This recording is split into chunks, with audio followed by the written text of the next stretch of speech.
Bonjour à tous et bienvenue pour cette vidéo réaction au film Super Mario Bros. Le film, j'ai trouvé le film vraiment très bon et je vais pouvoir vous en parler de manière sans spoil et de manière avec spoil. Et également je viendrai sur la fin de vidéo pour vous parler de tout ce qui est easter egg que j'ai pu relever tout au long du film, car il y en a vraiment beaucoup. C'est parti.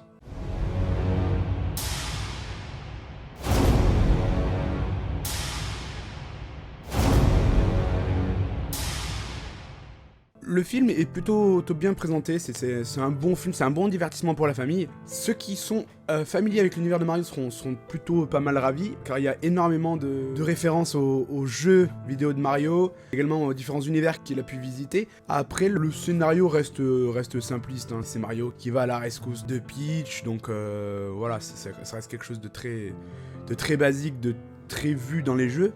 Mais cependant, je trouve que ça a été sympa parce que chaque personnage a vraiment une réelle identité.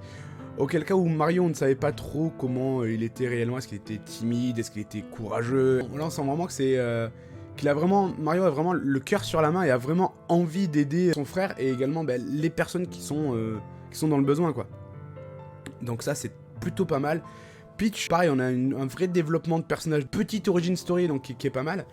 Toad, personnage voilà, que j'aime vraiment depuis des années maintenant, donc je suis complètement fan, et là je trouve que le film lui fait un honneur d'être vraiment présent dans le film, quoi. C'est un peu le petit rigolo, mais en même temps c'est le bon serviteur de la princesse Peach, donc ouais, franchement c'est vraiment chouette. Après Luigi, je trouve que c'est un peu le personnage le plus effacé du film.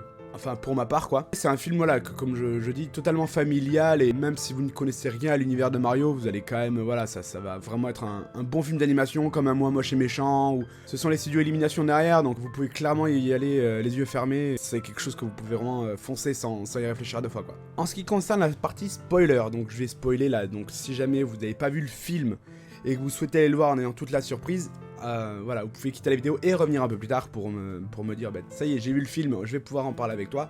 Donc pour la partie spoilers, je trouve que Bowser, qui lui normalement est quand même un gros méchant, un gros dur, voilà, qui veut vraiment capturer la princesse Peach, on sait pas vraiment toujours pourquoi. Je trouve qu'ils l'ont vraiment mis un peu dans un rôle un peu clownesque, dans le sens où il fait des petites chansons au piano.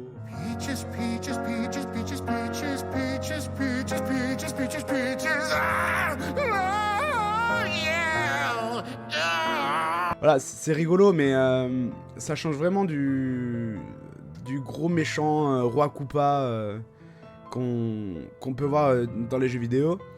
Après, ce qui est énorme, c'est de voir le royaume Toadstool vraiment très grand, quoi, parce que quand on le voit, qu'on voit tous les différents Toads qu'il y a, etc., enfin c'est vraiment génial. Les power-up qu'on voit également, donc vous avez la fleur de glace, vous avez la fleur de feu, vous avez le costume de Tanuki qui est énorme aussi, donc ça c'est vraiment chouette. Il y a l'étoile évidemment, voilà, donc ça veut dire qu'il reste encore pas mal de costumes à voir encore. Cependant, ouais, voilà, après on voit un Lumi, je sais plus, les petites étoiles de Mario Galaxy. Ce qui est étrange, c'est que on ne voit pas, et surtout on ne sait pas comment ça se fait que lui soit capturé ici, sachant qu'on n'a aucune allusion à Harmony, et on a vraiment qu'une seule étoile comme ça, quoi. Donc c'est vraiment étrange. Mais ça, c'est vrai que c'est quelque chose qui aurait dû être un peu creusé plus. Tout comme le Yoshi qui apparaît en deuxième scène post-générique. Et là on se dit, ouais, enfin elle est là, quoi, parce qu'à un moment dans le film on voit plein de dinosaures de l'espèce Yoshi qui courent de l'autre côté du ruisseau quand Toad présente un peu le royaume champignon à Mario. Mais c'est vrai qu'on ne voit pas Yoshi à proprement parler, donc si 2 il y a, et 2 il y aura sûrement, parce que c'est en train de faire un super bon succès critique au niveau spectateur, alors que la presse l'a totalement démonté sur Rotten Tomatoes. Donc ouais, je pense qu'il y aura moyen d'avoir une suite avec Yoshi de manière un peu plus présente, et non pas juste un petit easter egg à la fin avec sa petite voix. Et de telle manière aussi à emmener d'autres personnages qu'on n'a pas forcément vus. Je pense à Daisy, je pense à Harmony, Toadette également, qu'on n'a pas vu.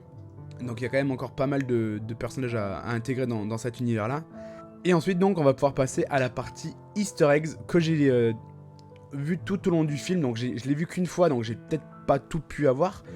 Mais il y a quand même pas mal d'easter eggs à voir, donc je vais vous les énumérer. Je vais essayer de vous trouver des images de telle manière à ce que vous puissiez plus vite comprendre ce que je veux dire. Car je pense que certaines fois je ne vais pas être très clair dans ce que je veux dire. Donc voilà, on y va, c'est parti. Vous avez le jeu vidéo de Jumpman dans la pizzeria au tout début du film. Pendant que Mario et Luigi sont dans la pizzeria, vous avez un personnage qui est juste derrière eux. Vous avez également la chasse au canard, donc le Duck Hunt. Un vieux jeu qui était sur NES, je crois à l'époque, où vous aviez un pistolet, il fallait tirer sur le canard, et si vous vous loupiez, vous aviez le petit chien qui rigolait. Vous avez également, un peu plus tard, Mario qui joue à NES dans sa chambre, donc avant d'aller au repas avec ses parents. Ensuite, quand Mario et Luigi vont faire leur première intervention avec leur premier client dans la salle de bain où on peut trouver le chien, par exemple, vous avez un cadre avec une couronne. Donc quand Mario se fait expulser par l'eau contre le panneau de la fenêtre, vous avez un cadre avec une couronne et c'est le même logo que je pense que Peach. Donc ça a été sympa à regarder. Vous avez également dans la cuisine, quand Mario et Luigi mangent avec leur famille, vous avez un trophée Mario Kart dans la cuisine. Dans la chambre de Mario, vous avez un livre avec marqué Pipe qui sont les tuyaux dans les différents jeux de Mario. Quand Mario et Luigi vont dans les égouts, vous avez un panneau marqué level 1-2 avec la musique de Mario, tout en version remixée, donc ça c'est vraiment génial. Vous avez également pendant la course poursuite, quand Mario et Luigi ils doivent aller à leur première intervention que leur véhicule est en panne, vous savez ils courent de gauche à droite vraiment comme dans les premiers Super Mario Bros. Et il descend le lampadaire comme quand il descend les drapeaux des différents Super Mario, et juste à côté donc de ce lampadaire qui sert office de drapeau, vous avez un Burger Castle donc qui a le même design que les châteaux de Super Mario Bros.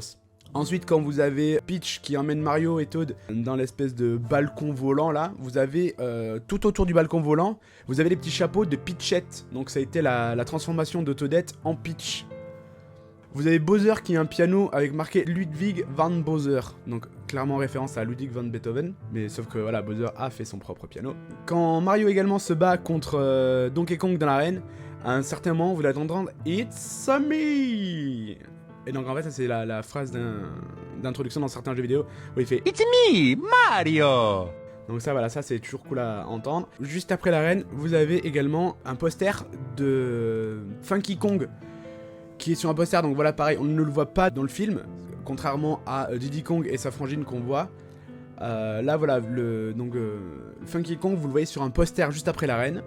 Quand ils font l'achat de leur véhicule de kart, vous avez un singe, je sais pas, un donkey, qui a numéro 64 marqué sur son épaulette, donc 64 qui fait la référence à la Nintendo 64.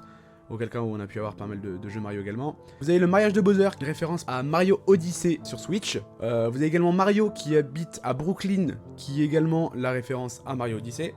Au mariage forcé de Peach, vous avez le roi Bobombe, vous avez également le roi Boo, et vous avez également une Flora Piranha qui sont invités au mariage. Donc 3 boss assez emblématiques des jeux vidéo. Et à la fin du film, quand Mario et Luigi prennent l'étoile, à un moment vous les voyez courir avec les bras tendus et les mains levées. C'est une référence au Mario Tanuki, vous savez, c'était quand dans Super Mario Bros 3, il fallait prendre de la vitesse pour avancer, pour pouvoir sauter plus haut et également pouvoir s'envoler. C'est exactement la même pose qu'ils ont. À la fin également, vous avez un magasin Disc-Kun. Donc Disc-Kun, c'est une référence à la mascotte de la Famicom, donc qui appartient également à Nintendo et qui a fait plusieurs fois ses apparitions dans certains jeux Mario, et également le Super Mario Maker où on peut également le retrouver. Et pour finir, sur la fin, quand Mario et Luigi font un combo ensemble pour battre Bowser une dernière fois, c'est exactement comme dans les jeux Mario Luigi, Brothers in Time, enfin les jeux où on joue les deux frères en même temps sur le même jeu, donc ça a été vraiment cool. Donc ça sont les easter eggs que j'ai pu relever lors de mon premier visionnage. J'espère que j'en ai pas trop loupé, et si jamais vous en avez vu que je n'ai pas vu, n'hésitez pas à m'en faire part dans les commentaires. J'espère que la vidéo vous aura plu, n'hésitez pas à laisser un commentaire, un like et à vous abonner. En attendant, je vous dis à bientôt, ciao tout le monde.